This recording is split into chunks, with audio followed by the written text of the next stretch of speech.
শিবের দুহিতা তুমি আস্তিক জননী দেবী আয় মা ঝাপানের আসরে দেবী আয় মা।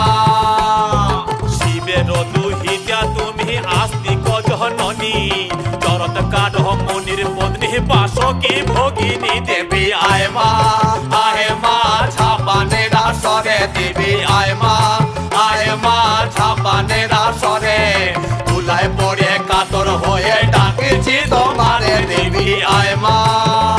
আরে সমাকুলি বসিয়া আছেন হিন্দু মুসলমান, আরে সমাকুলি বসিয়া আছেন হিন্দু মুসলমান। আরে তোমার চরণে অথম আমি জানাইলাম সালাম, তোমার চরণে অথম আমি